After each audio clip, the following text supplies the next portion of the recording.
Nopatik, osasun publikoa eta kalitatezkoa babesteko herri plataformatik eskerrak emon nahi dizuegu gaur hemen egoteagatik. Zuen presentzia funtsezkoa da toki honetara ekartzen gaituen arazoa ikusarazteko. Hemen gaude, onartzen jarraitu ezin dugun zerbait salatzeko, Osakidetzako murrizketak. Ez da lehen aldia honegatik manifestatzen garela. Urtero, gabonetan eta udan egoerak okerrera egiten duela ikusten dugu. Zentro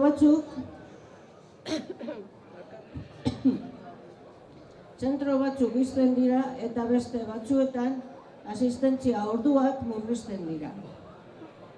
7 egun arte itxaron behar dugu gure familia medikuekin itzordua izateko.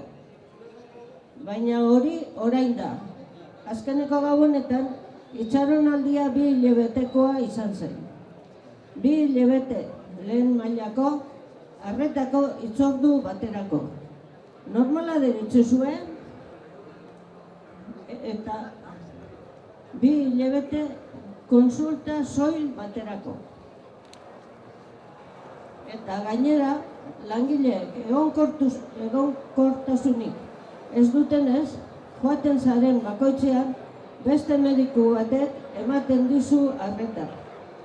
Nola egingo dizute horrelako jarraipena, nola ezagutuko dute zure historia, zure arazoa, zure egoera, espezialistez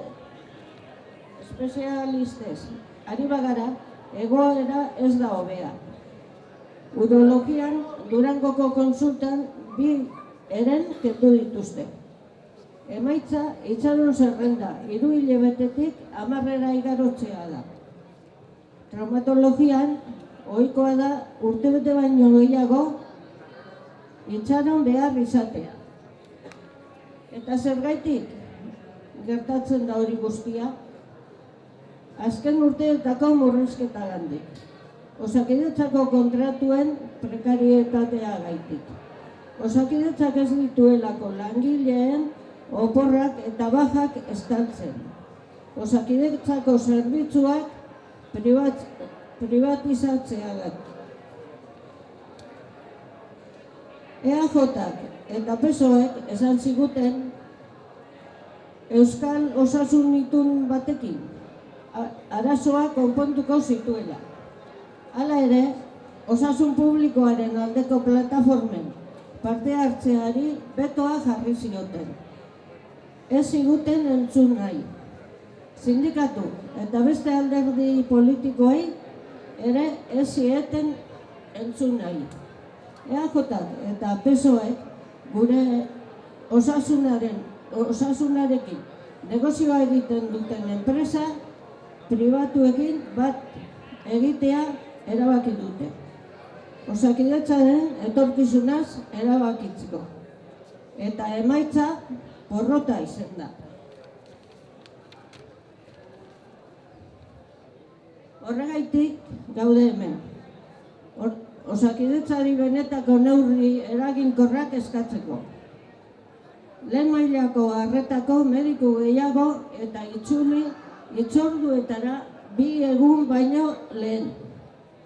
Espezialisten itxaron zerrenda murriztea, trauma, urologia eta osasun mentaleko arreta indartzea. Egonkortasuna plantiletan, ez izatea mediku desberdinak arreta behar dugun bakoitzean. Ambulantzia medikalizatua Durangon, larrialdiak indartzea. Larrialdi pediatrikoak 24 orduen. Osasun publikoa oinarrizko eskubidea da. Gure osasuna ezin da egon egutegien edo aurrekontu murrizketen mende. Osasun publikoa eta kalitatezkoa defenda dezagun. Eskerrik asko ona etortzea gaitik. Eta beste gauza bat, hau amaitzen danien, dagoz Palestinakoek hor. Gracias por estar aquí para decir una vez más, basta ya. Desde DOPA, la Plataforma Ciudadana para la Defensa de la Sanidad Pública y de Calidad, queremos daros las gracias por estar aquí hoy. Vuestra presencia es fundamental para visibilizar el problema que nos trae este lugar. Estamos aquí para denunciar algo que no podemos seguir tolerando, los recortes en Osakidetza. No es la primera vez que nos manifestamos por esto. Cada año, en Navidad y en verano, vemos cómo la situación empeora aún más. Se cierran algunos centros y en otros se reducen las horas de asistencia. Ya tenemos que esperar hasta 7 días para una cita con nuestras y nuestros médicos de cabecera. Pero eso es ahora, porque el año pasado, en estas mismas fechas, la espera llegó a ser hasta de 2 meses. 2 meses para una cita de atención primaria. ¿Os parece normal? 2 meses para una simple consulta. Y además, como el personal no tiene estabilidad, cada vez que vas te atiende una persona diferente. ¿Cómo van a hacerte un seguimiento así? ¿Cómo van a conocer tu historial, tus problemas, tu situación? Si hablamos de especialistas, la situación no es mejor. En urología han eliminado 2/3 de las consultas para Durango. El resultado es que la lista de espera pase de 3 a 10 meses. En traumatología ya es habitual tener que esperar más de un año. ¿Y por qué ocurre todo esto? Por los recortes de los últimos años, por la precariedad de los contratos de Osakidetza, porque Osakidetza no cubre las vacaciones ni las bajas del personal, por la privatización de los servicios de Osakidetza. PNV y PSOE nos dijeron que esto lo iban a solucionar con un pacto vasco para la salud. Sin embargo, vetaron la participación de las plataformas por la sanidad pública. No quisieron escucharnos. Tampoco quisieron escuchar a los sindicatos o a los partidos políticos de la oposición. PNV y PSOE han decidido unirse a las empresas privadas que hacen negocio con nuestra salud para decidir el futuro de Osakidetza.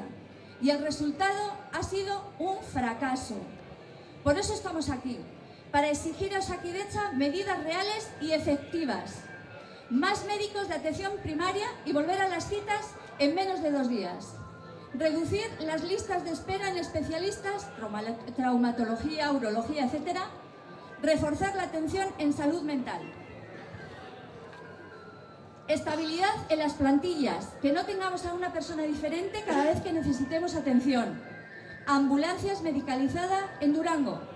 Reforzar las urgencias. Urgencias pediátricas 24 horas. Que se deje de privatizar la sanidad y se refuerce lo público. La sanidad pública es un derecho fundamental. Nuestra salud no puede estar supeditada a calendarios ni a recortes presupuestarios. Defendamos la sanidad pública y de calidad. Gracias por estar aquí. Y recordaros que ahora, dentro de un ratito, estarán nuestros compañeros para apoyar a Palestina. Unámonos a ellos.